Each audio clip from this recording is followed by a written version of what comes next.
আসসালামু আলাইকুম। পাপেল এডুকেয়ার শিক্ষা ব্যুরোর পক্ষ থেকে সবাইকে অনেক শুভেচ্ছা এবং স্বাগতম।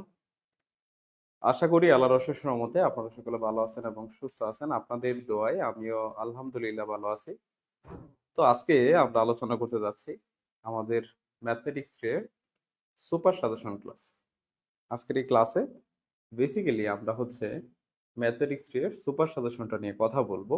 নট অনলি সুপার সাজেশন, আজকের এই ক্লাসটা কেউ যদি মনোযোগ সহকারে প্রথম থেকে শেষ পর্যন্ত আজকের এই ক্লাসটি করে, মিনিমাম বলা যায় যে আজকের এই ক্লাসে তার পাস যে মার্কসটা, অর্থাৎ কোনো শিক্ষার্থী যদি চিন্তা করে যে স্যার পাস করার মতো কোনো ক্লাস নাই, তবে আমি বলবো যে আজকের এই ক্লাসটা হচ্ছে সেই পাস করার মতো একটা ক্লাস। যে মিনিমাম একটা শিক্ষার্থীর পাস করতে গেলে যে মার্কসটা প্রয়োজন, আজকের এই ক্লাসটা থেকে সেটা সে কমন পাবে। কথা বুঝাইতে পারছি? আমি বলে দিই যে অ্যাটলিস্ট মিনিমাম তার আজকের এই ক্লাস থেকে 30 এর উপরে, 30 থেকে 40 মার্কসের কোয়েশ্চেন আজকের এই ক্লাস থেকে কমন পাবে। আমি শুধুমাত্র সাজেশন নিয়ে কথা বলবো না, সাজেশনের বাহিরেও আমাদের যে ম্যাথগুলা পরীক্ষা আসার মতো খুবই গুরুত্বপূর্ণ এবং যেগুলোতে আমাদের শিক্ষার্থীরা বেশি পরিমাণে প্রবলেম ফেস করে, সেই বিষয়গুলো নিয়ে আমি আজকের এই ক্লাসে কথা বলবো। তাই আজকের এই ক্লাসটা সকলের জন্য খুবই গুরুত্বপূর্ণ। আমাদের যে ম্যাথমেটিক্স থ্রিতে একটা বই ভীতি আছে, so আজকের এই ক্লাসে আশা করব সেই ভীতিটা দূর হয়ে যাবে এবং এই একটা ক্লাসে আমি চেষ্টা করব আপনাদেরকে ম্যাথমেটিক্স থ্রিটাকে একদম গুছিয়ে দেওয়ার জন্য। তো আজকে যেহেতু বলেছি আমি যে এটা হচ্ছে একটা মানে আজকের এই ক্লাসে আমি এমন এমন কিছু অঙ্ক করাই দিব যেটা না করলে নয়, যেটা অবশ্যই পরীক্ষা আসবে। সো আমি আমার মাথা থেকে যে অঙ্কগুলো আছে, যেগুলো আসার মতো, চলেন স্যার আমি সেই অঙ্কগুলো আপনাদের করাই দিই। ওকে, ফার্স্ট অফ অল আমরা বলছিলাম যে আমরা আজকের ক্লাসে কি নিয়ে কথা বলবো স্যার? ল্যাপ্লাস রূপান্তর নিয়ে কথা বলবো। আমরা আজকের এই ক্লাসে ল্যাপ্লাস রূপান্তর নিয়ে কথা বলবো, ঠিক আছে?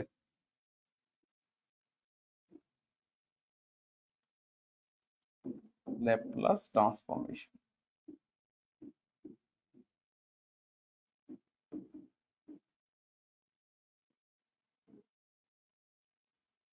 আচ্ছা, ল্যাপ্লাস ট্রান্সফরমেশন বিষয়টা কি?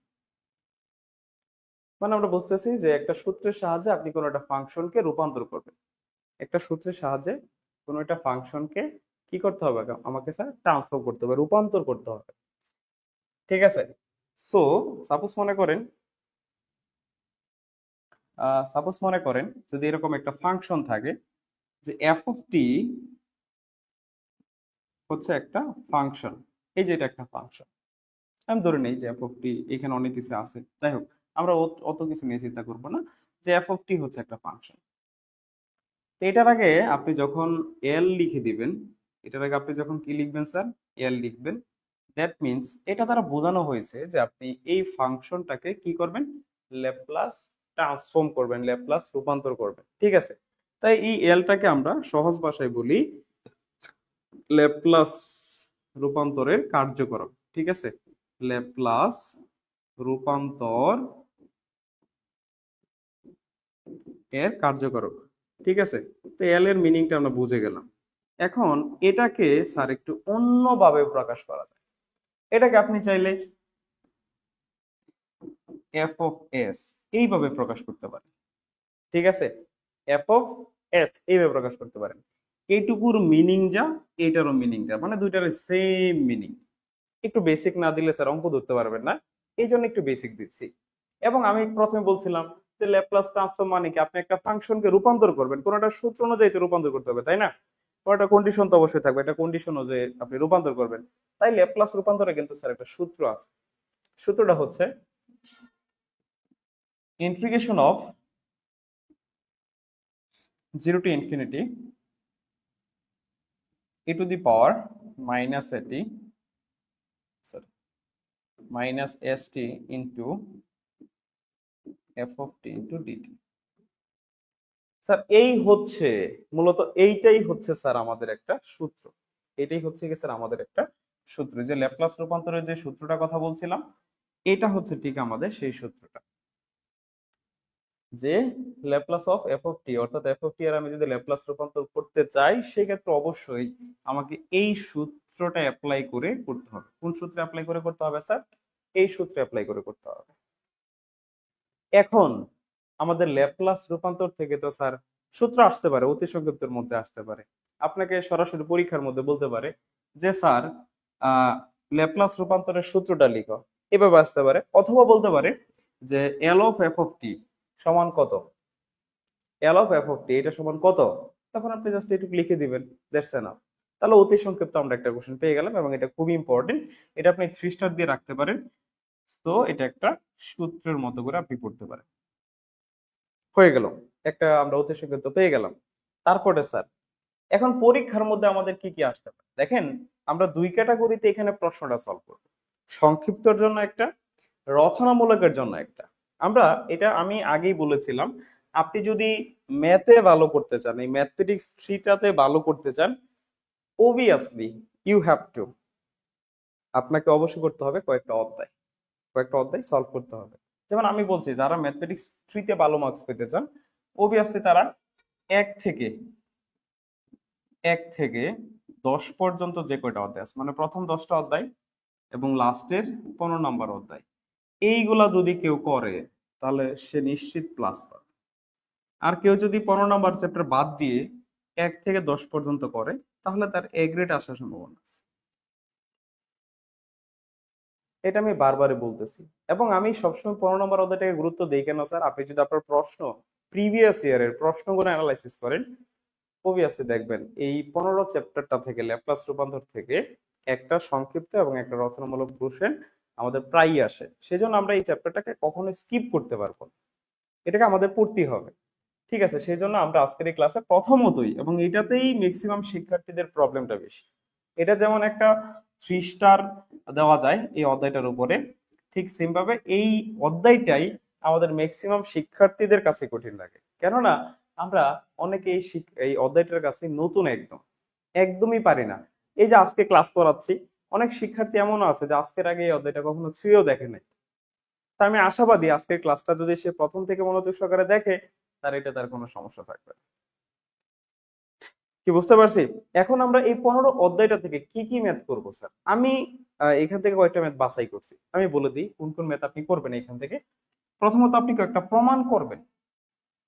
প্রমাণ আমি করে দিব, কোনো চিন্তা নাই। আমি প্রথমত আপনি এদেরকে একটু দেখাচ্ছি কি কি প্রমাণ আছে এখানে। যেমন যদি আমাদের সংক্ষিপ্তর জন্য আসে, তাহলে আসতে পারে যে ল্যাপ্লাস অফ ওয়ান, অর্থাৎ ওয়ানের ল্যাপ্লাস রূপান্তরের একটা প্রমাণ আছে, সেটা হচ্ছে 1/s, 1/s, এরকম একটা প্রমাণ আছে।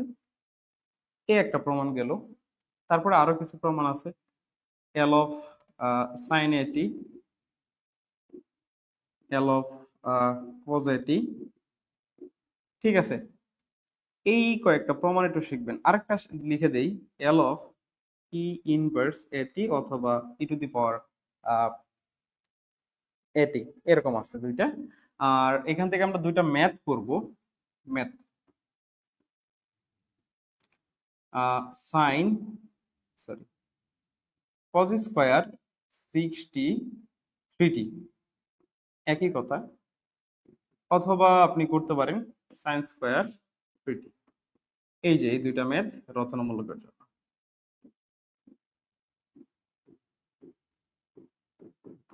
এখন কি সুবিধা দেখেন, আমরা ই টু দি পাওয়ার মাইনাস এটি এটা করলে ই টু দি পাওয়ার প্লাস এটি, এই প্রমাণটা পারবো। এখান থেকে যে কোনো একটা করলেই আরেকটা পারবো, আর এটা একদম সহজ। তার মানে মোটামুটি ভাবে এখান থেকে আমরা তিনটা ম্যাথ যদি করি, বুঝে বুঝে যদি 3টা ম্যাথ করি, তাহলে হয়তো এটা কমপ্লিট হয়ে যাবে। আমার কথা কি বুঝতে পারতেছেন? এই কোশ্চেনটার প্রমাণটা আমরা প্রথমত করি, যে 1 নম্বর প্রমাণটা আমি যেটা বলছিলাম, 1 নম্বর করলেই চলবে, আর এই যে দুইটা থেকে যে কোনো একটা করলেই চলবে। তারপরে যে এই দুইটা থেকে যে কোনো একটা, এবং এখানে এটা আমি করাই দিয়েছিলাম, এটা অনেকেই পারেন, একদম সহজ, এবং এই দুইটা থেকে যে কোনো একটা করলেই ইনশাল্লাহ এনাফ। ওকে, তো first of all L of one,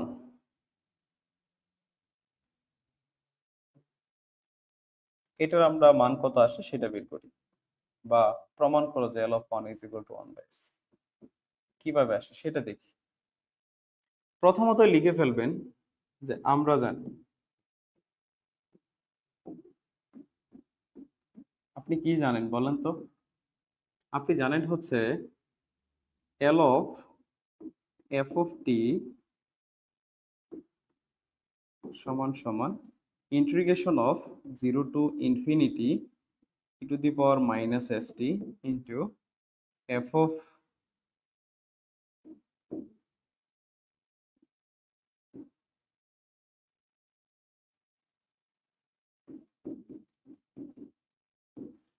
F of T into DT. Okay, আচ্ছা, এটা হচ্ছে আমাদের মেইন সূত্র যেটা ছিল, আমি সেটা লিখেছি। তো এখানে একটা বিষয় খেয়াল করেন, আমাদের এল এর পরে এই জায়গার মধ্যে কি আছে, ওয়ান আছে না? দেখেন এল এর পরে এখানে কত আছে, ওয়ান। তার মানে আপনাকে বুঝতে হবে এখানে এল এর পরে যা আছে, এখানে এল এর পরে যা আছে সেটাই। তার মানে বোঝা যাচ্ছে যেহেতু এল এর পরে এখানে ওয়ান আছে, দ্যাট মিনস এই এফ অফ টি মানে ফাংশন অফ টি, এটার মান হচ্ছে ওয়ান। মানে এই যে এটার মানটা হচ্ছে কত, ওয়ান।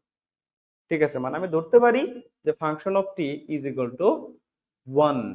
তাহলে আপনি এই পুরাটার মধ্যে মানে এখানে এই যে এখানে যে এফ অফ টি আছে স্যার, এটার মানটা ওয়ান বসাইতে পারেন, পারেন না বলেন? তাহলে আপনি বসাই দেন, এখানে একটু লিখে দেবেন এটার মান যেহেতু ওয়ান। তাহলে integration of 0 to infinity E to the power minus S T into one into d t. কথা ক্লিয়ার? আশা করি ক্লিয়ার নাকি? ওকে,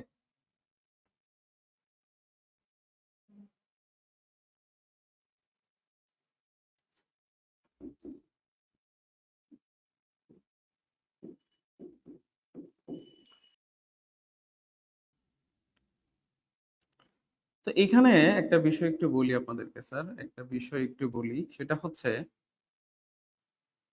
আমাদের এখানে যে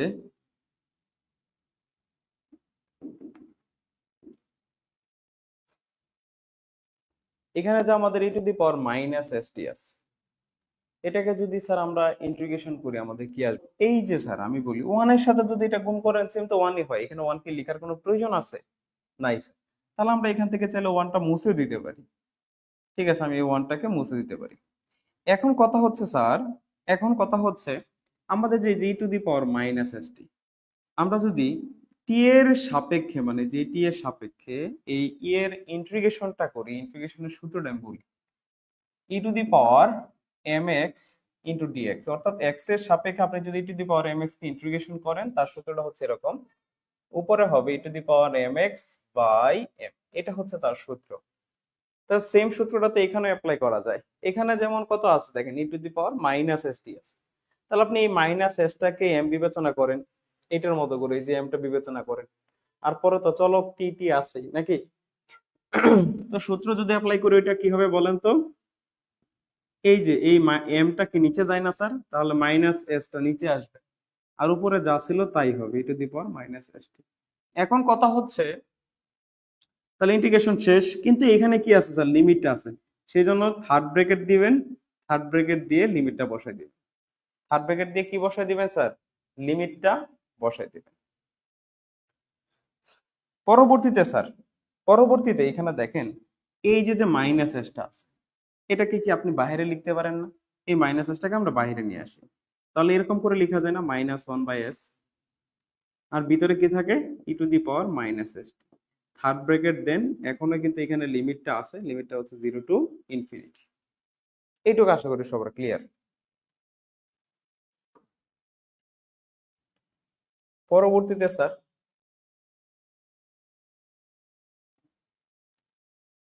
পরবর্তীতে এখন জাস্ট আপনি এই টি এর মান একবার ইনফিনিটি বসাবেন আর একবার টি এর মান জিরো বসাবেন, একবার ইনফিনিটি একবার জিরো। তাহলে আমরা যদি টি এর মানটা একবার ইনফিনিটি বসাই, তাহলে দেখেন তো টি এর মানটা যদি আমরা ইনফিনিটি বসাই কি হবে? তো এখানে এরকম হবে না, minus one by s e to the power minus infinity s into infinity, এরকম হয় না?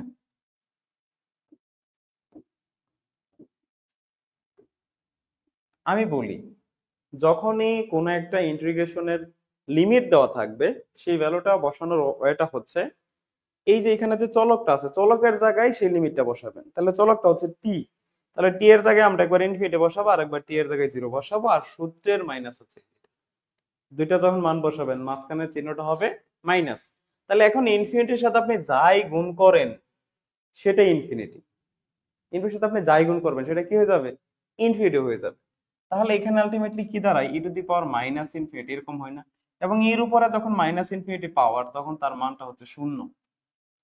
তার মানটা কত স্যার? শূন্য। তাহলে সরাসরি কি এখানে আমরা মানটা শূন্য লিখতে পারি না? আর দেখেন এখানে কত থাকে, জিরোর সাথে যা গুণ করবেন টোটালটা জিরো হবে, এর উপরে পাওয়ার জিরো মানে তার মানটা হচ্ছে 1। আমি প্রত্যেকটা বিষয় একদম ভেঙে দিচ্ছি, যাতে প্রত্যেকটা শিক্ষার্থী আপনারা বুঝতে পারেন। তারপরে এখানে কত থাকে স্যার? -1 থাকে না? এখন আপনি একটু গুণ করেন তো, মাইনাসে মাইনাসে কি হবে? প্লাস। লিখার প্রয়োজন আছে না? তাহলে এখানে 1/s হয় না? সো এটাই তো প্রমাণ। এটা ভেরি মাচ ইম্পর্টেন্ট, এটা আমাদের পরীক্ষার জন্য ভেরি মাচ ইম্পর্টেন্ট স্যার। শিখে যাবেন, পরীক্ষা আসবে।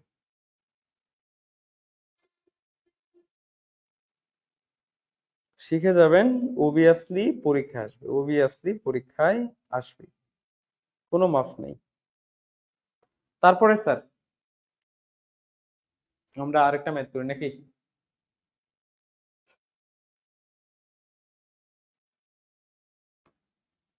আরেকটা কোনটা স্যার? দেখেন আমি দুইটা ম্যাথ একই সাথে করে দিব। আপনাকে বলছিলাম যে এল অফ সাইন এটি, এটা একটা প্রমাণ আছে। প্রমাণটা হচ্ছে এরকম, A by S square plus square, এটা একটা প্রমাণ। আর পরীক্ষার মধ্যে বলবে যে প্রমাণ করো, যে যদি প্রমাণ আসে তাহলে এই প্রমাণ, নয়তো বা আরেকটা প্রমাণ আছে, সেটা হচ্ছে কজের, L of cos at s by square plus square. এই যে দুইটা প্রমাণের কথা বললাম, এই পরীক্ষার মধ্যে দেখেন এই দুইটার যে কোনো একটা রচনামূলক আসবে। ঠিক আছে, যে প্রমাণগুলো আজকে পড়াচ্ছি। এখন কথা হচ্ছে স্যার, আপনাদের বইয়ের মধ্যে এই ম্যাথগুলো কিন্তু একটু বড় করে করে দেওয়া থাকে, আমি একটু শর্টকাটে করে দিই। ঠিক আছে, একদম ছোট করে দেবো, সহজভাবে করে দেবো। চলেন স্যার একটু বিকল্প ওয়েতে আমরা এটা ফলো করি। প্রথমে লিখবেন, এটা প্রথমত করে দিই। প্রথমত লিখবেন যে আমরা জানি। ঠিক আছে, এই সূত্রটা নিজের মাথা থেকে লিখতে হবে। হ্যাঁ, এই সূত্রটা নিজের মাথা থেকে লিখতে হবে স্যার। সাইন এটিকে আমরা যদি জটিল সংখ্যায় কনভার্ট করি তাহলে একটা সূত্র পাই, সেই সূত্রটা হচ্ছে এরকম, বা সাইন এটি একটা সম্পর্ক আছে, sine AT is equal to 1/2i into E to the power AT, sorry I AT minus E to the power minus I AT. এটা হচ্ছে জটিল সংখ্যার সাথে সাইনের একটা সম্পর্ক আপনি বলতে পারেন। ঠিক আছে, তাহলে এটা কিন্তু একটু প্রথমত লিখতে হবে। এটা একটু মাথা থেকে লিখবেন যে sign AT is equal to 1/2i into e to the power iat minus e inverse iat। এখানে আইটা হচ্ছে কি ইমাজিনারি নাম্বার বা একটা কাল্পনিক সংখ্যা। তো এখন উভয় পাশে আমরা কি করতে পারি বলেন তো স্যার? এল অফ, উভয় পাশে আমরা এল নিয়ে আসলাম। আপনি এই পাশে একটা এল আনলেন, তাহলে অবভিয়াসলি কি করতে হবে স্যার? এই পাশে এল আনতে হবে না? তাহলে আপনি এই পাশে একটা এল নিয়ে আসেন। এলটা আমরা ভিতরে লিখি, হ্যাঁ, এইখানে লিখলাম। এখানে লিখলে আশা করি কারো কোনো সমস্যা হওয়ার কথা না। জাস্ট এল নিয়ে আসে, আর কোনো কাজ করিনি। মহাভারত অশুদ্ধ করার মতো এখানে কোনো কাজ হয় নাই। জাস্ট আমরা ওই পাশে এল নিয়ে আসি, অর্থাৎ এই পাশে একটা এল আনলেন, এই পাশেও একটা এল নিয়ে আসলেন। ঠিক আছে, আচ্ছা। তো এটা থাকুক এইভাবেই। এখানে কিছু করার প্রয়োজন নাই, যা করবেন সব এই পাশে করবেন, ডান পাশে। স্যার এলটা কি এটার সাথে লেখা যায় না? আবার এটার সাথেও লেখা যায়, তাহলে আলাদা করে দুইটার সাথে লিখে দেন। L of E to the power I A T minus L of E to the power minus I A T. এখানে একটা সেকেন্ড ব্র্যাকেট দিয়ে দেন, যেহেতু এটা দুইটার সাথে গুণ আছে। এখন স্যার সূত্রের আলোচনা, আপনারা এটা সবাই পড়ছেন একটু আগে, বা এটা সূত্রে জানেন, আপনাদের বইটা খুললে এটা দেখতে পারবেন। আপনাদের বইটা খুললে এটা দেখতে পারবেন। এটার একটা সূত্র আছে, ই টু দি পাওয়ার এটি, এল of E to the power এটি, এটার একটা সূত্র আছে স্যার। সূত্রটা হচ্ছে 1/s - R L of E inverse এটি, এটার সূত্রটা হচ্ছে 1/s প্লাস। এই যে স্যার দুইটা সূত্র, ই টু দি পাওয়ার এটি, এটা সূত্র হচ্ছে স্যার এইটা। এটা আমরা প্রমাণ শিখাইছি আপনাদেরকে, এটার উপর অনেক লেকচার ভিডিও আমার আছে, চাইলে সেটা দেখতে পারেন। আর L of E inverse minus AT বা ইনভার্স এটি, এটার সূত্র হচ্ছে 1/s প্লাস। তাহলে দুইটা সূত্র তো আমরা পেয়ে গেছি বা জানি। এই দুইটা সূত্রকে এখানে বসানো যায় না স্যার? আপনি এটার জন্য একটা সূত্র বসালেন, এটার জন্য একটা সূত্র বসালেন, তাহলে এখানে E to the power minus E to the power I A T, তাহলে এই যে আই এ আছে না, এটাকে বিবেচনা করবেন, এটাকে কি বিবেচনা করবেন? এ ধরবেন। তাহলে দেখেন তো সূত্রটা অ্যাপ্লাই করলে কি হয়। 1/s মাইনাস আই, তারপরে এই যে সূত্রের মাইনাস ছিল দিলাম মাইনাস, এটারও তো একটা সূত্র আছে নাকি, 1/s প্লাস আই। তাহলে জাস্ট এই দুটো সূত্র লিখে দিলাম। লেখার পরে লসাগু তো আমরা পারি নাকি স্যার? লসাগু পারেন না সবাই? তাহলে আশা করি আমরা ম্যাক্সিমামও লসাগু পারি।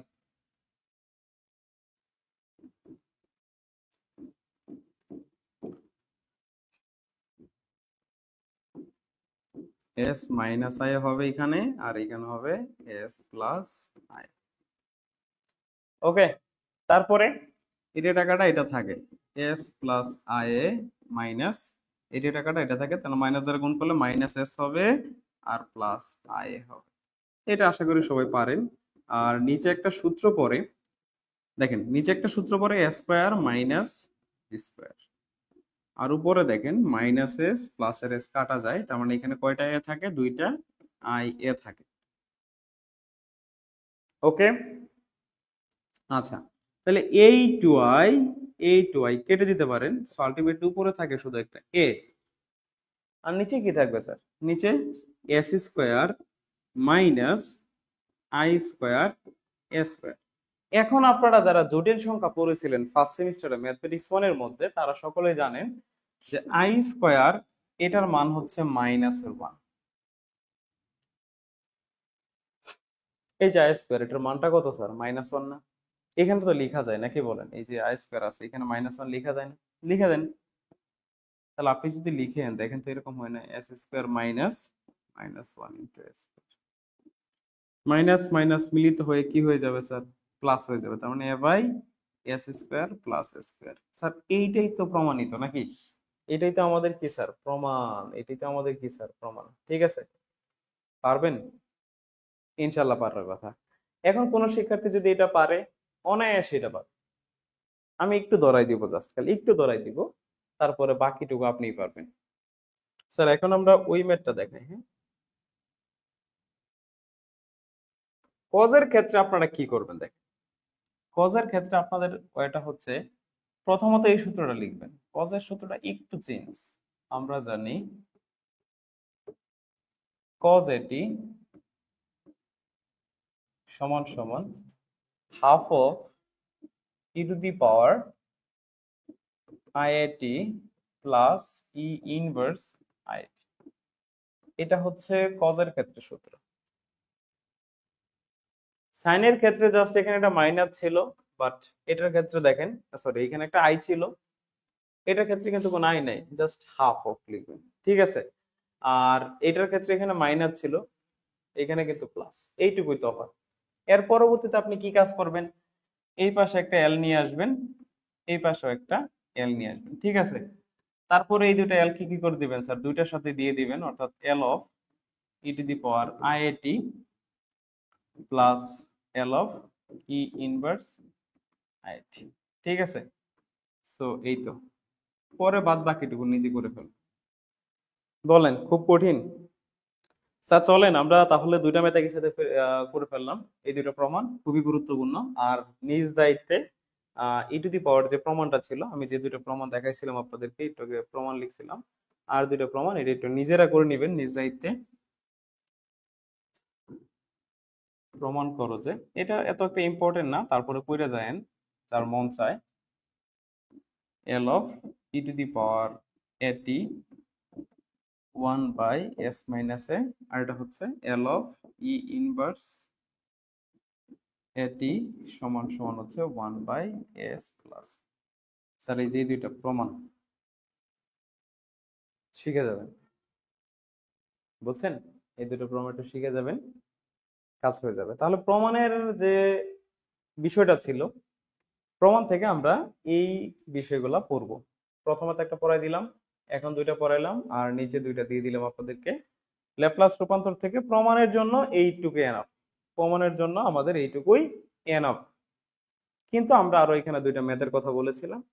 সো চলুন স্যার এখন আমরা সেই দুইটা ম্যাথও কমপ্লিট করে ফেলি নাকি? ওকে, কোন দুইটা ম্যাথের কথা বলেছিলাম স্যার? দেখেন এখান থেকে আমি একটা করে দিব, বাকিটা আপনাদের করতে হবে।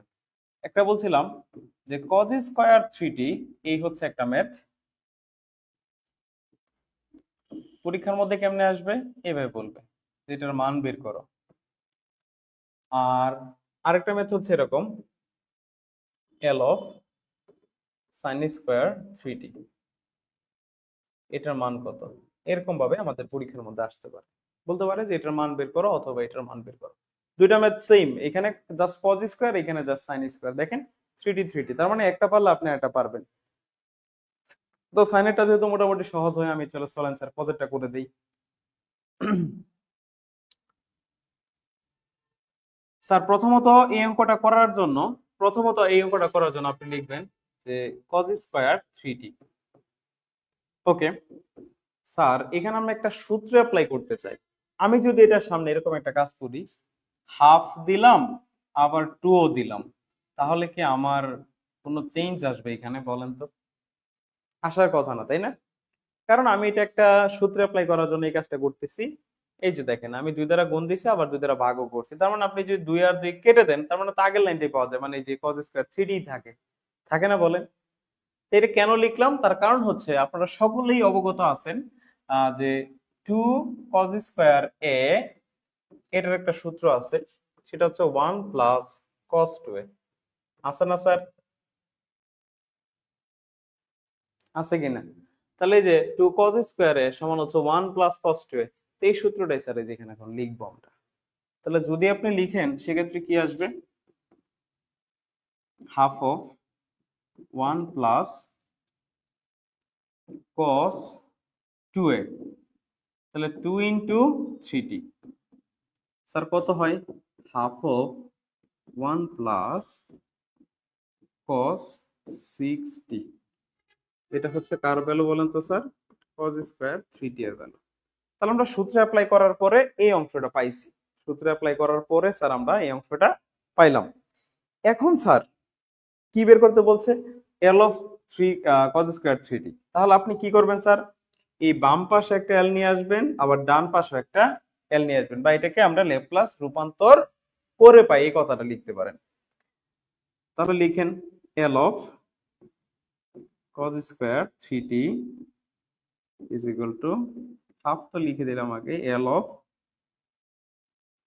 1 প্লাস cos 60। এই যে দেখেন স্যার, দুই সাইডে আমরা কি নিয়ে আসছি? L নিয়ে আসছি। স্যার পরে কি করব আমরা? হাফ তো সামনে আছে, থাকুক, এটা নিয়ে আমাদের কোনো চিন্তা নাই। তাহলে দেখেন এলটাকে আমরা 1 এর সাথে দিতে পারি, আবার এই যে cos 60 এটার সাথে দিতে পারি নাকি? তাহলে 1 এর সাথে দিলে L of 1 plus L of cos 60 নাকি? এরকম করে লেখা যায় না স্যার? যাইতো নাকি বলেন? আচ্ছা যাই, okay. Half of, sir L of 1 একটু আগে প্রমাণটা করাই দিছি, মনে আছে না? যে L অফ 1 সমান হচ্ছে 1/s, একটু আগে আমরা প্রমাণ করছি, দেখেন মনে করে, এটা মাত্রই করে আসছি। তাহলে এই যে L অফ 1 এর মানটা কত স্যার? 1/s, এই যে লিখলাম 1/s। তারপরে এটারও একটা সূত্র আমরা মাত্রই শিখলাম, প্রমাণ করে আসছি। সেটা এরকম ছিল যে L অফ cos AT, মনে আছে স্যার? cos AT সমান হচ্ছে, cos AT সমান সমান হচ্ছে আমাদের s by s square plus s square নাকি? s by s square plus s square. তো এখানে এ বলতে দেখেন কি, এ হচ্ছে টি এর আগে যা থাকে, টি এর আগে যা থাকে সেটি কিন্তু A। তাহলে এখানে টি এর আগে আছেটা কত? 6 আছে, তার মানে 6টাকে আপনি এ বিবেচনা করবেন। এ বিবেচনা করে এই যে সূত্রটা লিখি, তাহলে উপরে s নিচে s স্কয়ার, আর এ বলতে কত? 6, তাহলে প্লাস 6 এর উপর একটা স্কয়ার। আমি আশা করি এইটুকু বুঝতে কারো কোনো অসুবিধা নেই। তারপরে তো 6 কে বর্গ করলে কত হয় স্যার বলেন তো? 36 নাকি? তাহলে এখানে লেখা যায় S square plus 36। So sir এরপর একটু লসাগু করবেন এই জায়গায়। লসাগুটা হবে S into S square plus 36 square, আর এখানে হবে এস স্কোয়ার, সরি এখানে 36 এর উপর স্কোয়ার দিয়ে দিছি।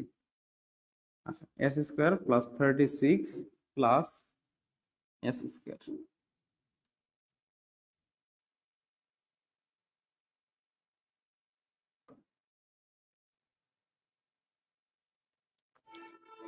স্যার এখন এস স্কোয়ার কয়টা হয়েছে দেখেন তো স্যার, দুইটা না?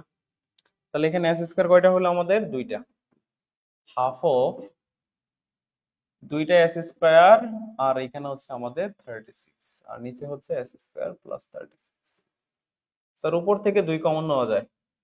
উপর থেকে আমরা কত কমন নিতে পারি বলেন তো স্যার? দুই কমন নিতে পারি।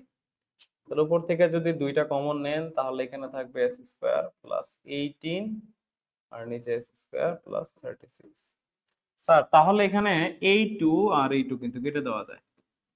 কেটে দিলে এস স্কোয়ার প্লাস 18 থাকবে, আর নিচে হবে এস স্কোয়ার প্লাস 36।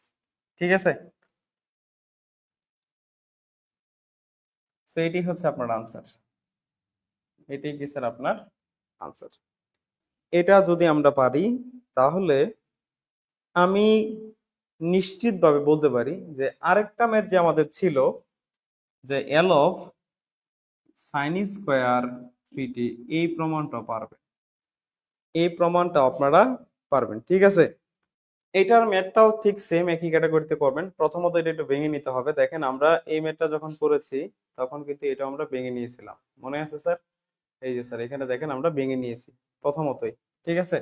এই যে এখানে দেখেন স্যার, cos স্কয়ার থ্রিটি এটার একটা সূত্র অ্যাপ্লাই করছি এই জায়গায়। ঠিক সেম ভাবে আপনারা এই যে সাইন স্কয়ার থ্রিটি যেটা আছে, সাইন স্কয়ার থ্রিটি যেটা আছে এটারও সূত্র অ্যাপ্লাই করার চেষ্টা করবেন। মানে এরকম হবে half of two sine square three t, তারপরে টু সাইন স্কয়ারে এটা সূত্রটা কি, one minus cos two A, তাই না? অর্থাৎ কি হবে, কস টু থ্রিটি মানে কস 60 হবে, ওয়ান মাইনাস হবে এখানে। এই তো স্যার হয়ে গেল। তারপর নিজের মতো করে করে ফেলে, এখানে জাস্ট প্লাস হয়েছিল আমাদের, আর এখানে কি হবে স্যার, মাইনাস হবে। তফাৎটা এইটুকুই, আর বাকি যা আছে সবকিছু কি থাকবে স্যার, সেম থাকবে। ওকে। ও আমি এখানে এস লিখি নাই। আচ্ছা আচ্ছা, তাহলে আমি এস লিখতেছি আবার।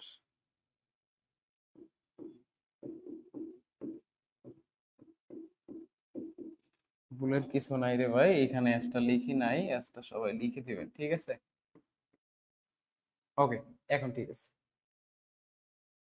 তাহলে মোটামুটি ভাবে আপনারা যদি এই অঙ্কগুলো ল্যাপ্লাস রূপান্তর দিয়ে করেন, ইনশাল্লাহ মোটামুটি বলা যায় যে আপনি একটা গ্যারান্টি পেতে পারেন যে আপনি যদি এই অঙ্কগুলা করেন তাহলে ল্যাপ্লাস রূপান্তরটা আপনার কমপ্লিট, এবং এখান থেকে এটা ধরে নেওয়া যায় যে একটা সংক্ষিপ্ত এবং এটা রচনামূলক আপনার কমন থাকবে।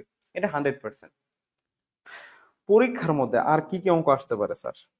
আরো দুইটা অঙ্ক আমরা এখান থেকে একটু দেখবো।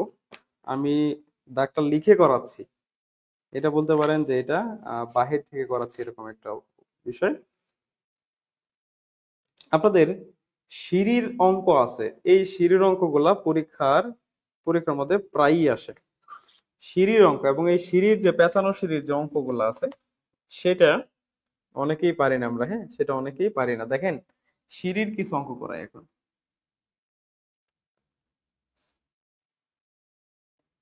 একটি, এটা 3 স্টার দিয়ে রাখতে পারি।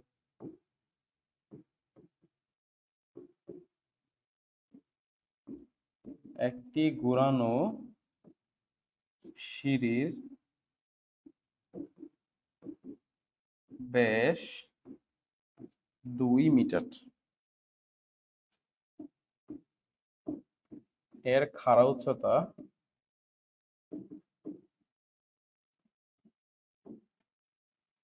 10 মিটার। যদি সিঁড়িটি মোট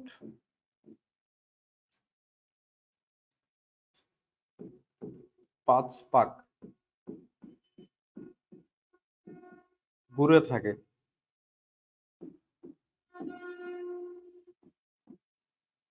তবে সিঁড়ির দৈর্ঘ্য বের করো।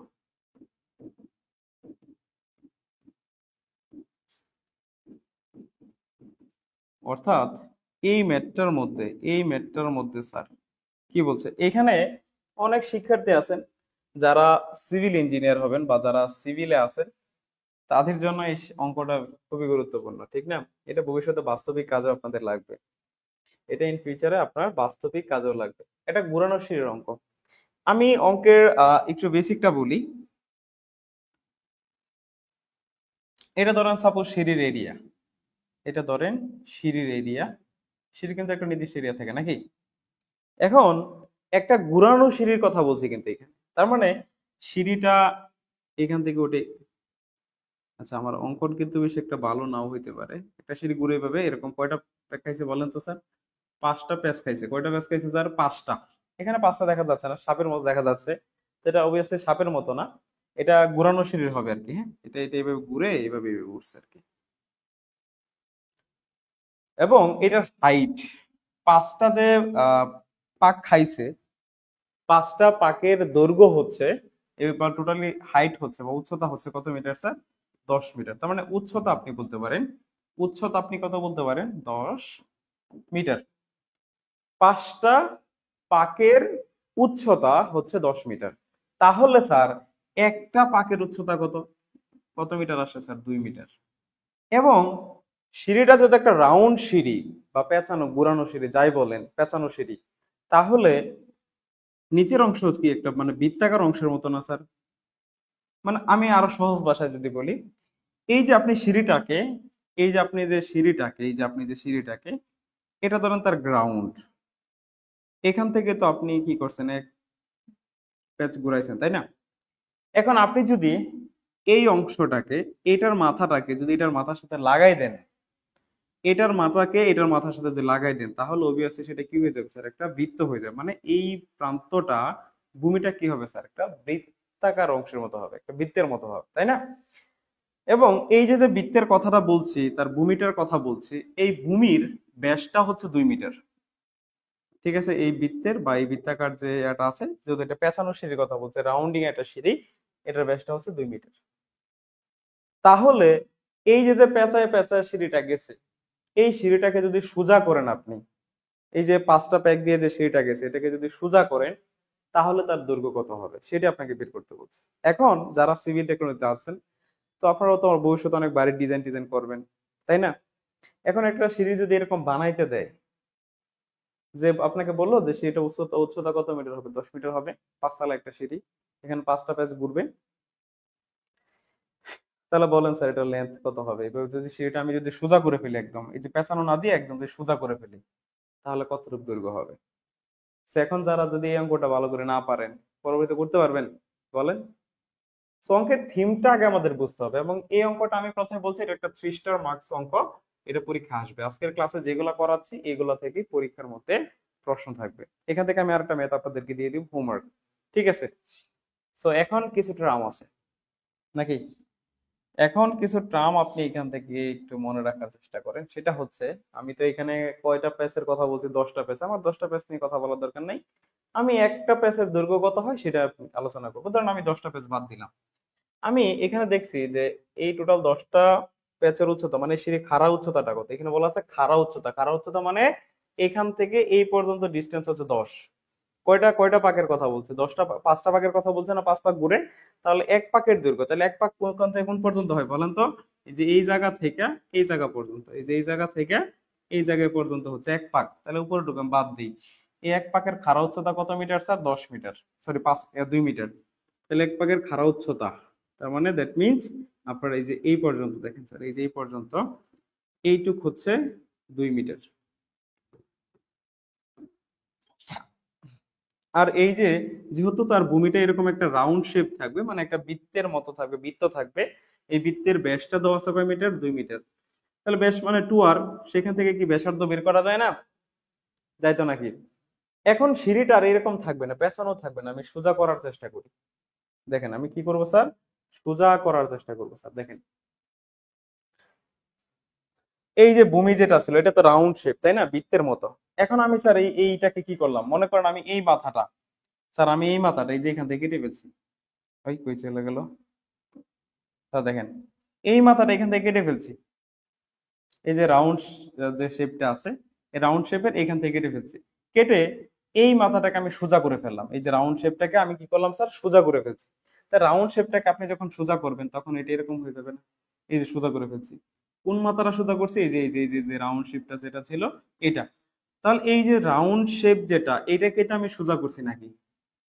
তাহলে রাউন্ড শেপটাকে যদি সোজা করেন তাহলে এটা কি আসবে স্যার? এই যে যে বৃত্তটা ছিল, এই বৃত্তের পরিধি কিন্তু স্যার এই যে এটা, তাই না বলেন? একটা রিং যদি থাকে, রিংটাকে আপনি যখন সোজা করে ফেলবেন সেটা কি হবে? তার পরিধি অংশটাই, তাই না? ঠিক সেম ভাবে, বা পরিসীমা যাই বলেন, তো এটা কিন্তু তার পরিধি। এই যে এটা হচ্ছে ভূমির পরিধি, আমি সংক্ষেপে পরিধির কথা বলতেছি। তারপরে আমি এটা আলাদা অঙ্কন করে মনে হয় ভালো হয়। তাহলে এই যে নিচের অংশটা সোজা করে ফেললাম। তা নিচের অংশটা যখন আপনি সোজা করবেন তখন সেটা কি থাকবে? সেটা পরিধিও হবে, কারণ পরিধিটাকে আপনি সোজা করতেছেন নাকি? একটা বৃত্তকে যখন সোজা করবেন তখন কিন্তু সেটা কি পাবেন? তার পরিধি পাবেন। তারপরে খাড়া উচ্চতা 2 মিটার। এই যে স্যার আমার খাড়া উচ্চতা 2 মিটার, এটা হচ্ছে 2 মিটার খাড়া উচ্চতা। এটা মনে করি বিসি, এটা বি বিন্দু দেই, এটা সি বিন্দু দেই, আর এটা দিয়ে এ বিন্দু। এখন স্যার এই যে যে অংশটা, এই যে পেঁচানো যে অংশটা ছিল, এখান থেকে যায় এখানে গেছে, গেছে না? আচ্ছা, এটাকে যদি সোজা করে ফেলি, এখান থেকে এই পর্যন্ত সোজা, তাহলে এইটাকে আবার এই মাথায় লাগালাম, তাহলে এটা এরকম হবে না? এরকম হবে কিনা বলেন? তাহলে এই যে হলো সেই মাথাটা, এই যে। তো এইটা কোনটা? এই যে এইটাই হচ্ছে এই যে এই মাথাটা, এই বৃত্তাকার অংশটাই হচ্ছে এটা। আর এই যে খাড়া উচ্চতা, এই যে স্যার খাড়া উচ্চতা। তাহলে একটা সিঁড়িকে যে সোজা করলে আপনি কি কি পান দেখছেন? তাহলে এই যে এটাই কিন্তু পেঁচানো সিঁড়ির দৈর্ঘ্য। আপনি এই যে এটাই বের করবেন, এবি বের করবেন, এই যে এটা। পরিধি তো এখান থেকে বের করাই যাবে, যেহেতু ব্যাস দেওয়া আছে 2 মিটার, খাড়া উচ্চতা দেওয়াই আছে, তাহলে এখানে একটা সমকোণী ত্রিভুজ গঠন করতে পারছি। এখান থেকে আপনি পিথাগোরাসের সূত্র অ্যাপ্লাই করে এটা পাবেন। পাবেন না বলেন স্যার? চলেন এখন বের করি। এখন স্যার সিঁড়ির পরিধি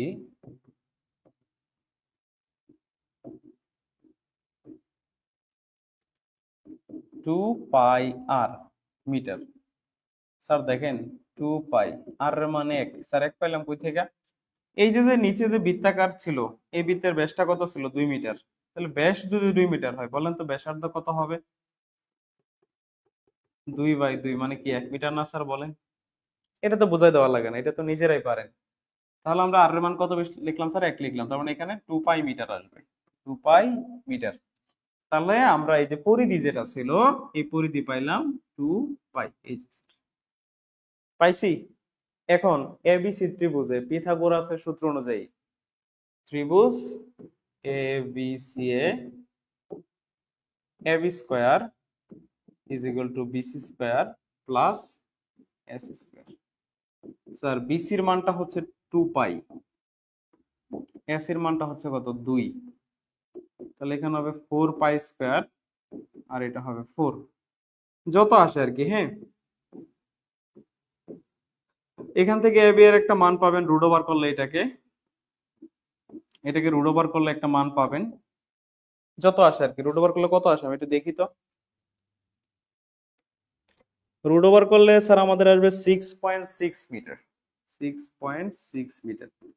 তাহলে এইটা হচ্ছে এক পাকের দৈর্ঘ্য। এটা হচ্ছে কত পাকের দৈর্ঘ্য স্যার? এক পাক। এক পাকের দৈর্ঘ্য হচ্ছে 6.6। তাহলে বলেন তো স্যার কয়টা পাক খাবে? 5টার কথা বলছেন। তাহলে সুতরাং সিঁড়ির মোট দৈর্ঘ্য সমান 6.6 × 5 মিটার। কত হয়? 5 6 30, 33 মিটার হবে। ঠিক আছে, এইটাই আনসার। এত ছোট একটা অঙ্ক, এত ছোট একটা অঙ্ক পারা যাবে না স্যার? এখন মনে হয় আরেকটা অঙ্ক দেওয়া যায়। বলছিলাম এখান থেকে একটা হোমওয়ার্ক দিব স্যার, চলেন সেই হোমওয়ার্কটা দিয়ে দিই। এটা 9 10-এর একটা অঙ্ক দিব আপনাদেরকে এখানে। 9 10-এর একটা অঙ্ক দিয়ে দিই। এখন আপনাদেরকে 9 10-এর একটা ম্যাথ দিচ্ছি, এর আপনার নবম দশম শ্রেণীতে করছেন, সেই জন্য। একটি বৃত্তাকার বৃত্তাকার মাঠের ক্ষেত্রফল 5 হেক্টর। 5 হেক্টর।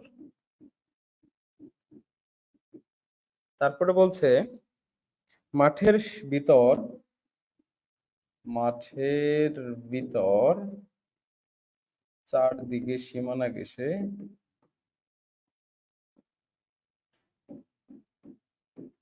সীমানা ঘেঁষে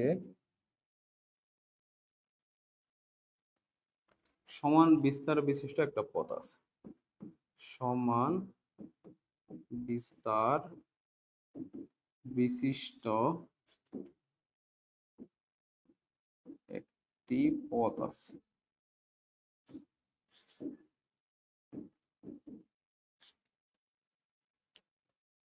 পথের ক্ষেত্রফল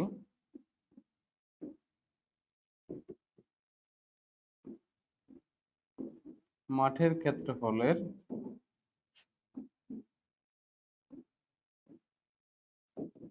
1/10 হলেই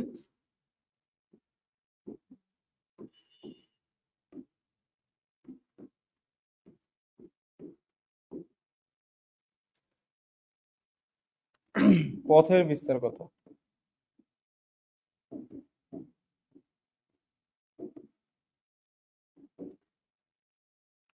স্যার এই হচ্ছে ম্যাথ। এটা আপনাদের বইয়ের একটা উদাহরণ। এখান থেকে আমরা যে দুইটা ম্যাথ করলাম এই দুইটার যে কোনো একটা ম্যাথ, মানে ওই যে উপরে ওইটা আসতে পারে, যদি সিঁড়ির অঙ্ক আসে, সিঁড়ির অঙ্ক যদি না আসে তাহলে এই অধ্যায় থেকে আমাদের এই ম্যাথটা পরীক্ষা আসবে। সো দুইটা ম্যাথই ভেরি ভেরি ইম্পর্টেন্ট। এখন দেখেন এই ম্যাথটা কি পারা যাবে কিনা, আমি আপনাদেরকে আরো সহজ ভাষায় এটা উপস্থাপন করি স্যার, একটু দেখেন। যেমন মনে করেন এটা হচ্ছে একটা বৃত্তাকার মাঠ। এটা কি স্যার? একটা বৃত্তাকার একটা মাঠ। এই মাঠের ভিতরেই, এই মাঠের ভিতরেই এই যে এটা একটা বৃত্তাকার মাঠ, এবং এই মাঠের ভিতরেই এই যে এটা হচ্ছে একটা পথ, সমান বিস্তার বিশিষ্ট একটা পথ আছে। এই যে এটা হচ্ছে সেই পথটা, একটা বৃত্তাকার মাঠ। এটা তার কেন্দ্র মনে করেন। এই বাহিরেটা এই পর্যন্ত কিন্তু বৃত্তাকার মাঠটা ছিল, তাহলে এটা হচ্ছে বৃত্তাকার মাঠ, সম্পূর্ণটা আর কি বৃত্তাকার একটা মাঠ ছিল। মাঠের ভিতর দিয়ে আপনি এই যে দিয়ে একটা পথ করছেন, সমান বিস্তার বিশিষ্ট মানে সমান প্রশস্ত বিশিষ্ট, প্রস্থটা সমান একটা রাস্তা করছেন। তাহলে ভিতরে কি কি পাওয়া গেছে? আর একটা বৃত্তাকার মাঠ পাওয়া গেছে। তাহলে এইখান থেকে এই পর্যন্ত এটা হচ্ছে ভিতরের মাঠের ব্যাসার্ধ, এটাকে আপনি স্মল আর চিন্তা করতে পারেন।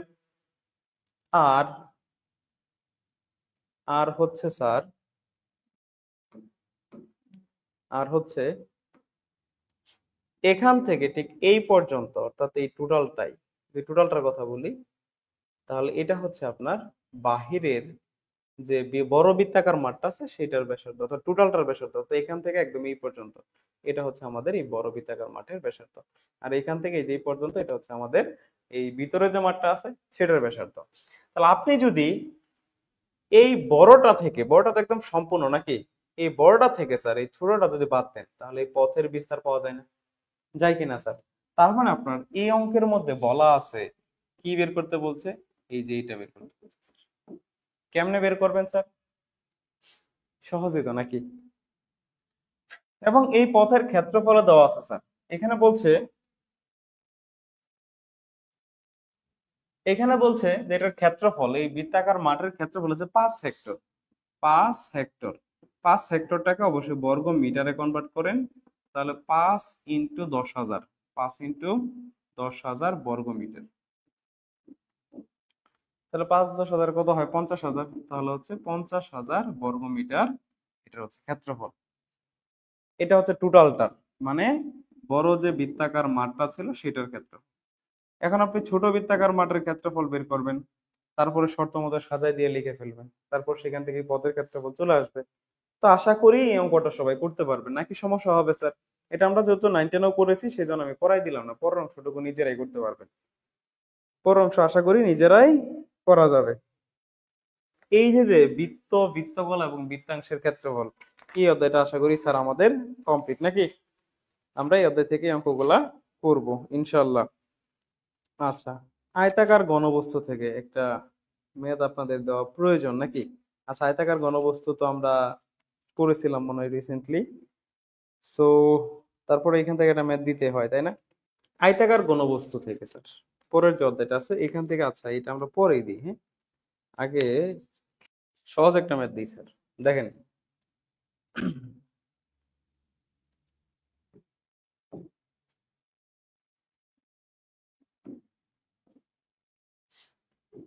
3 সেন্টিমিটার, 4 সেন্টিমিটার ও 5 সেন্টিমিটার ব্যাসার্ধ বিশিষ্ট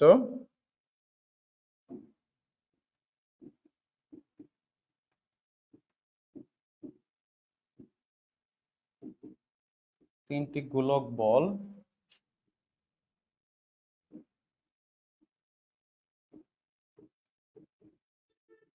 গলিয়ে নতুন একটি বল তৈরি করা হয়।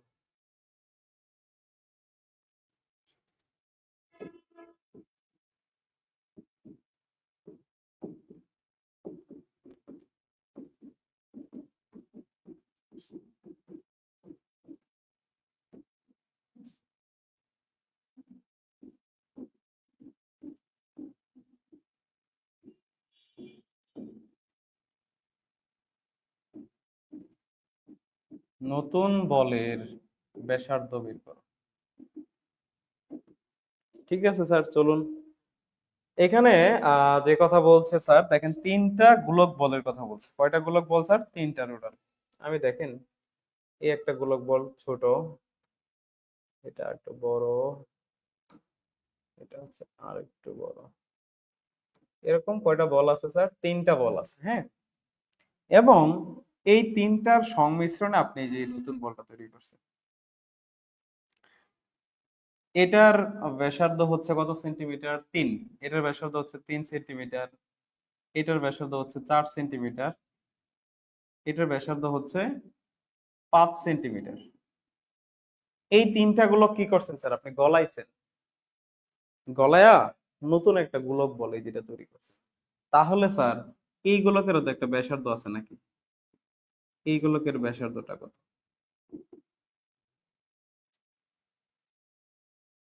এটাই তো দাঁড়ায় নাকি?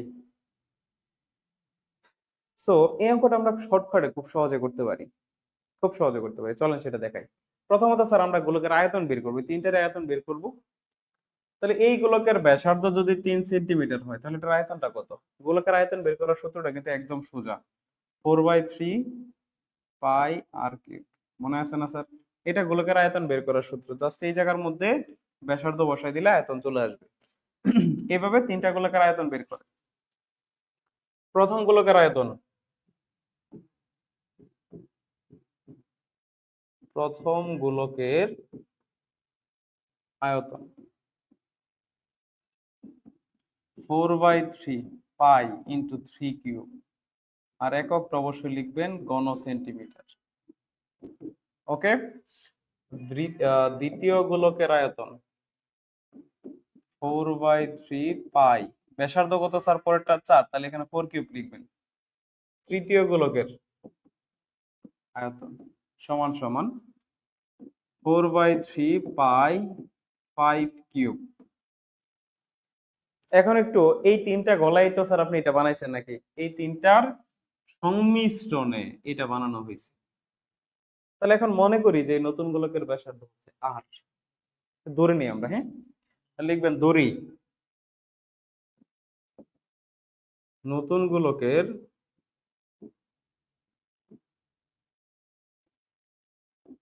ব্যাসার্ধ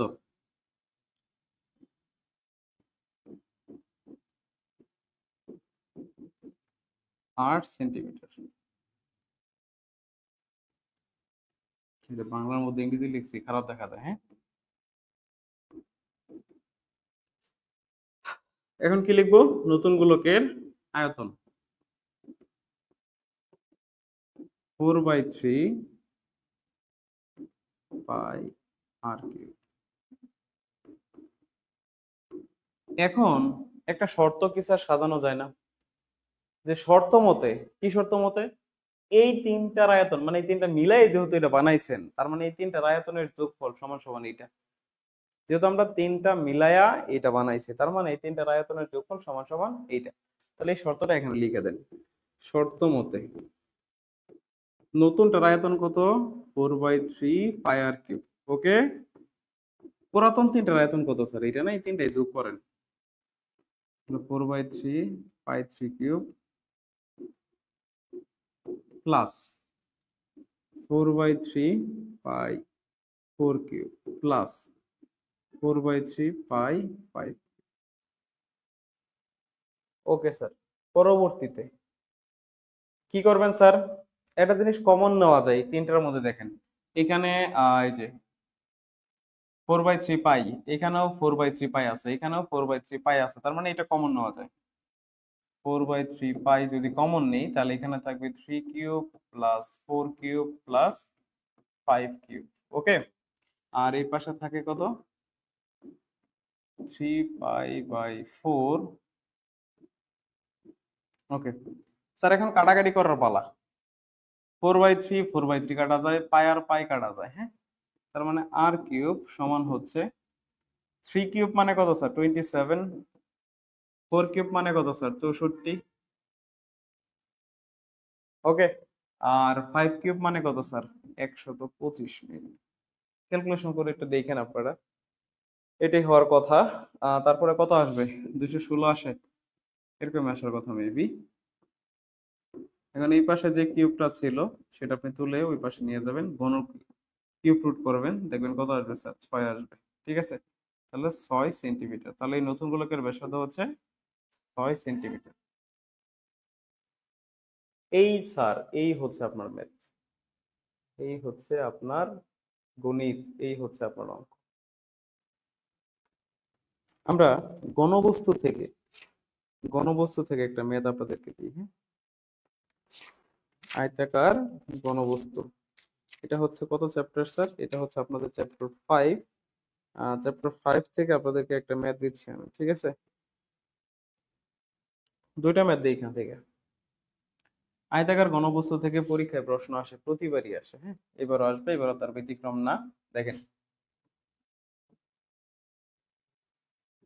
রচনামূলক প্রশ্ন আমি যে দুইটা দিব এই দুইটি হচ্ছে রচনামূলক। এই চ্যাপ্টারটা, চ্যাপ্টার 5, এটা ভেরি ভেরি ইম্পর্টেন্ট। এটা থেকে পরীক্ষা একটা প্রশ্ন থাকবেই, রচনামূলক থাকবে। So be careful. প্রশ্নটা দেখেন, প্রশ্নটা হচ্ছে এরকম: একটি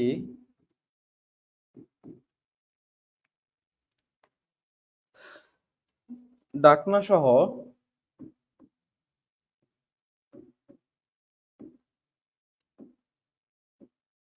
বাক্সের বহির্ভাগের দৈর্ঘ্য, প্রস্থ এবং উচ্চতা।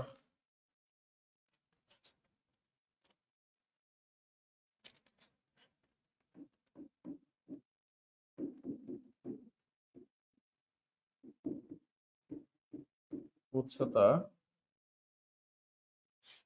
যথাক্রমে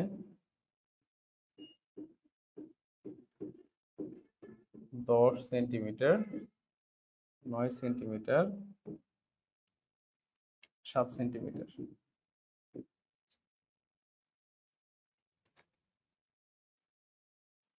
ভিতরের সমগ্র পৃষ্ঠের ক্ষেত্রফল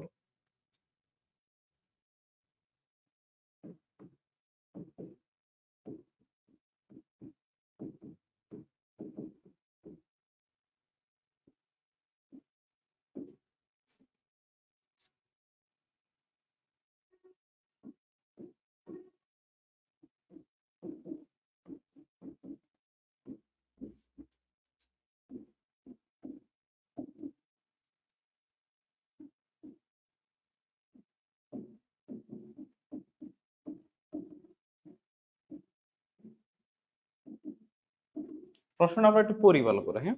এখানে বলা হয়েছে যে একটা ডাকনা সহ বাক্সের দৈর্ঘ্য, প্রস্থ এবং উচ্চতা যথাক্রমে 10, 9 এবং 7। এবং ভিতরের, আপনি যদি কাটটা বাদ দেন আর কি, কাটটা বাদ দিলে ভিতরে যে ফাঁকা স্পেসটা থাকে সেই স্পেসটার সম্পূর্ণ পৃষ্ঠের ক্ষেত্রফল হচ্ছে এত।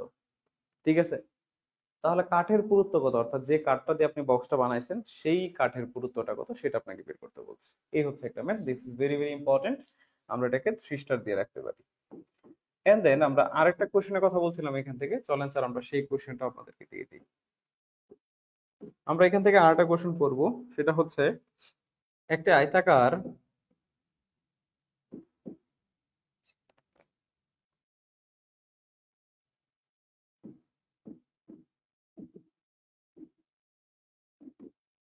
ঘনবস্তুর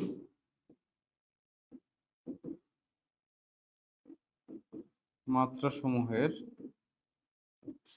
অনুপাত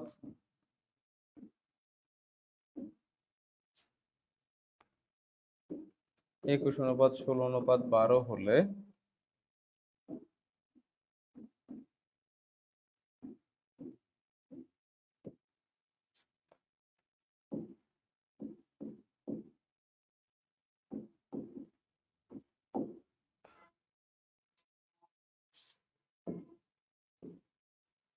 তলের ক্ষেত্রফল বের করো। আর সংক্ষিপ্তের জন্য এখান থেকে একটা কোশ্চেন পড়বেন, এই অধ্যায়টাতে কোনো ক্রমে মিস না যায়। হ্যাঁ, এই অধ্যায়টার সাথে আমরা আগে থেকে পরিচিত, সুতরাং এই অধ্যায়টা যাতে আমাদের কোনো ক্রমেই মিস না যায়।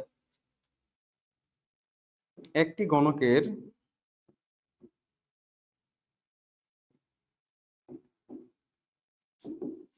কর্ণের দৈর্ঘ্য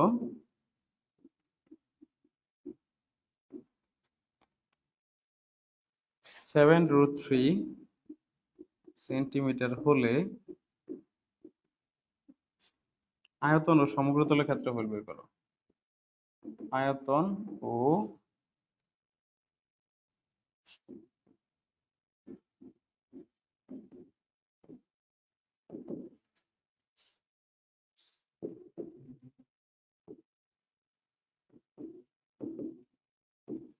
ঠিক আছে স্যার, এই হচ্ছে পঞ্চম অধ্যায় থেকে আমাদের কোশ্চেন। পঞ্চম অধ্যায় থেকে আমাদের এই টোটাল 3টা কোশ্চেন আমরা আলোচনা করবো, বা 3টা ম্যাথ আমরা পড়বো। তারপরে আমাদের আরো আছে দ্বিতীয় অধ্যায়। দ্বিতীয় অধ্যায় যে আয়তক্ষেত্রের অধ্যায়টা আছে সেই অধ্যায় থেকে আমাদের কিছু পড়তে হবে। ওকে স্যার, চলেন আমি একটু দেখাই দিই আপনাদেরকে। প্রথম ম্যাথটা দেখেন স্যার, একটা ডাকনা সহ বাক্সের দৈর্ঘ্য, প্রস্থ এবং উচ্চতা যথাক্রমে কত ছিল, 10, 9 এবং 7। ডাকনা সহ কিন্তু কথাটা বলছে, এই কথাটা ভালো করে খেয়াল করেন, ডাকনা সহ। ঠিক আছে, মনে করেন আপনাকে যদি একটা বক্স দিই আমি, এটা ধরেন কাঠের তৈরি একটা বক্স, এই যে বক্সটা,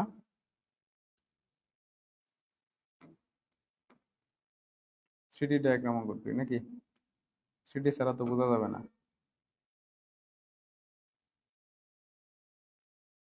ঠিক আছে,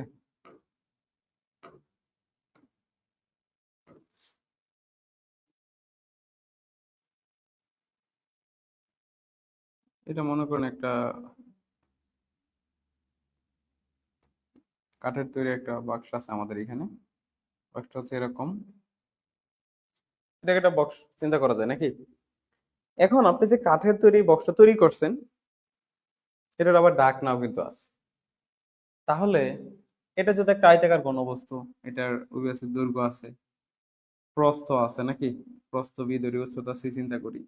তাহলে এই বাক্সটার আমাদের কি আছে, দৈর্ঘ্য আছে, প্রস্থ আছে, উচ্চতাও আছে। কিন্তু আপনি দেখেন, আপনি যদি বাহির থেকে যে মেজারমেন্টটা পাবেন, বাহির থেকে বলতে এই পৃষ্ঠা থেকে এইখানের মেজারমেন্ট, আর ভিতরেটা বললে এখান থেকে এই পর্যন্ত, তার মানে কি স্যার, কাঠের জন্য দৈর্ঘ্যটা একটু কমতেছে, তাই না? এখন আপনি যদি কাঠের পুরুত্বটাকে এক্স বিবেচনা করেন, তাহলে এখানে যেমন আপনি এক্স বাদ দিবেন, ঠিক সেমভাবে এই পাশ থেকে এক্স বাদ দিবেন। তাহলে আমরা যদি ভিতরের যে দৈর্ঘ্যটা চিন্তা করি, সেই ভিতরের দৈর্ঘ্যটা কিন্তু আমাদের হবে a-2x, এরকম হবে, তাই না? সেম ভাবে আমাদের প্রস্থের ক্ষেত্রে একই বিষয় হবে, b-2x হবে। উচ্চতার ক্ষেত্রে সেম ভাবে একই বিষয়, c-2x হবে, অর্থাৎ 2x টা আমরা বাদ দিব। তো এই হচ্ছে মেইন থিম আর কি। এখন স্যার অঙ্কটা আমরা করি, চলে। 1 নাম্বার, মনে করি কাঠের পুরুত্ব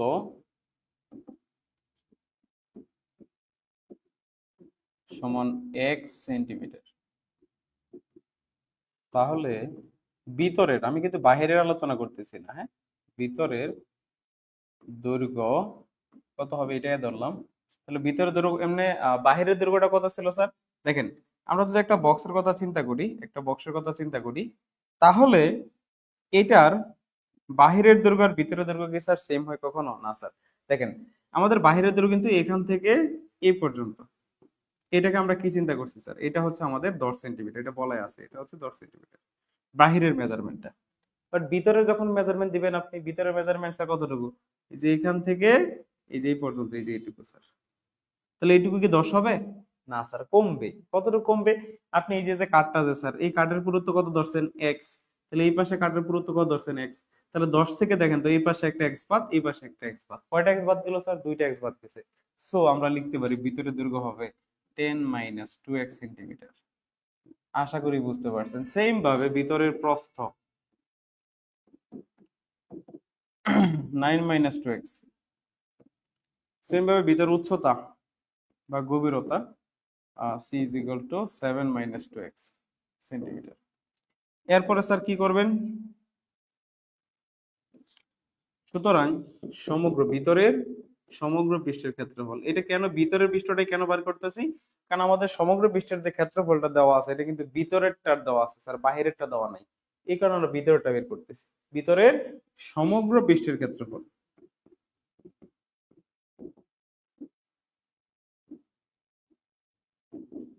টু ইন্টু, দেখেন সূত্রটা হচ্ছে এরকম, 2 × AB plus BC plus CA বর্গ centimeter. 2 × AB plus BC plus CA। এখন জাস্ট মানগুলো বসান। 2 এর মান কত sir? 10 minus 2x। So 10 minus 2x। B মানে 9 মাইনাস 2x। আবার সবার মানগুলো বসান, এইগুলো মানগুলো বসাবেন, ক্যালকুলেশন করবেন, অঙ্কটা হয়ে যাবে।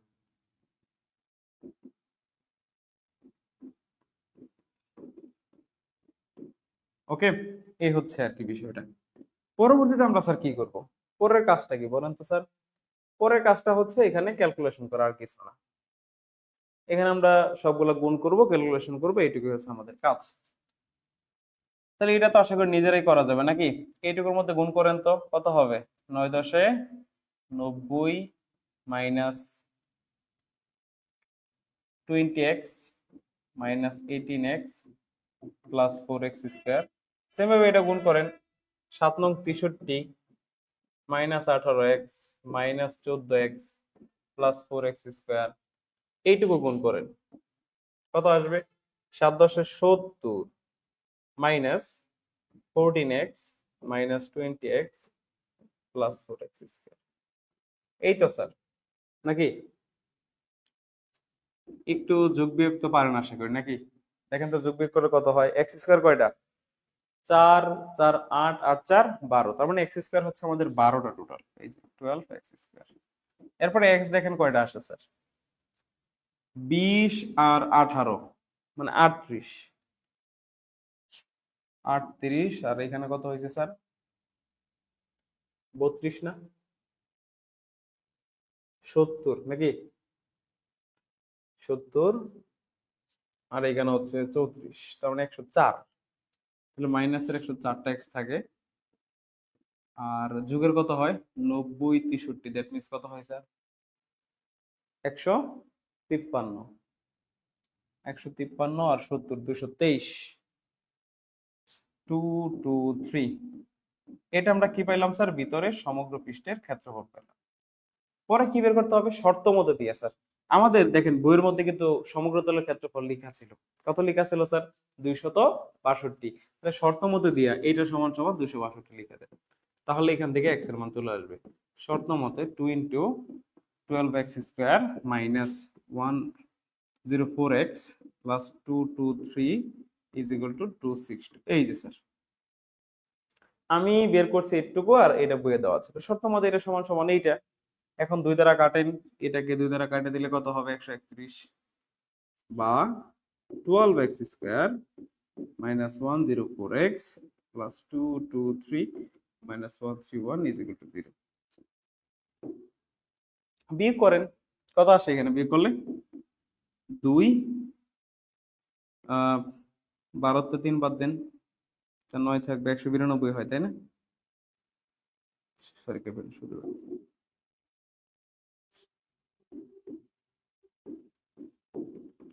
স্যার কত কমন যায় বলেন তো?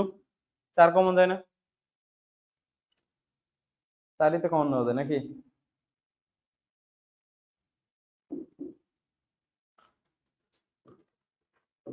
তাহলে এখানে কত থাকে স্যার? 3x থেকে 4 কমন নিলে 3x² মাইনাস এখানে কত হয়? 26 plus 2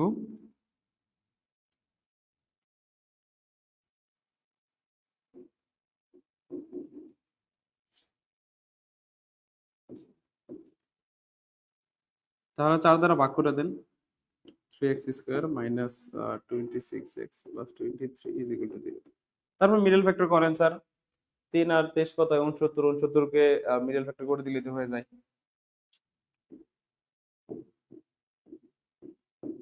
23x minus 3x plus 23 is equal two 0। Sir এখান থেকে x কমন নেওয়া যায়, তাহলে থাকবে 3x মাইনাস 23। এখানে মাইনাস 1 কমন নেন, এখানে থাকবে 3x মাইনাস 23। ঠিক আছে, তাহলে এখান থেকে আসবে x minus 1 is equal two 0, আর এখান থেকে আসবে 3x minus 23 is equal two, তারপর এই যে এটা সমান 0 লিখে দিবেন। x minus 1 is equal two 0, that means x is equal two 1। তার মানে কাঠের পুরুত্ব কত পাইলাম স্যার? 1 সেন্টিমিটার। তাহলে স্যার আমরা কাঠের পুরুত্বটা কত পাইলাম? 1 সেন্টিমিটার। এখন পারা যাবে? এখানে প্রথম যে ম্যাথটা আছে স্যার, এখানে প্রথম যে ম্যাথটা আছে সেই ম্যাথটা প্রথম যে এই 1 এবং 2 আমি তো 1 নাম্বারটা করাই দিলাম। এই 1 2 হচ্ছে রচনামূলক, আর এই 2 নাম্বারটা হচ্ছে আমাদের সংক্ষিপ্ত প্রশ্নের জন্য, যে একটা গণকের কর্ণ দৈর্ঘ্য হচ্ছে 7√3, এটা একদম সোজা। কর্ণ সমান সমান এটা লিখে তারপর সেখান থেকে আয়তন ও সম্পূর্ণ তলের ক্ষেত্রফল বের করবেন। আয়তন মানে বাহু কিউব, বাহুটা হবে 1 কিউব, আর সম্পূর্ণ তলের ক্ষেত্রফল 6a²। কর্ণ কত স্যার? √3 না, সমান 7√3 লিখেন। তাহলে এখান থেকে সমান কত পাবেন? 7 পাবেন। তারপরে এই যে এর মানে এখানে 7 কিউব হবে, আর এখানে হবে 6 × 7²। হয়ে গেছে। এর চাইতে সহজ কিছু আছে? দেখছেন আমি এটা কয় লাইনে করে দিলাম এখানে, যারা বুঝেন তারা এইভাবে করতে পারবে। আর এটা যদি আমি করে দিয়েছি, তাহলে অবভিয়াসলি এটা আপনাদের দায়িত্ব। এটা আমি আপনাদের জন্য আমি হোমওয়ার্ক রেখে দিলাম, এটা আপনাদের জন্য আমি হোমওয়ার্ক রেখে দিলাম। ঠিক আছে, আচ্ছা আশা করি এই পর্যন্ত আপনাদের সকলের কমপ্লিট।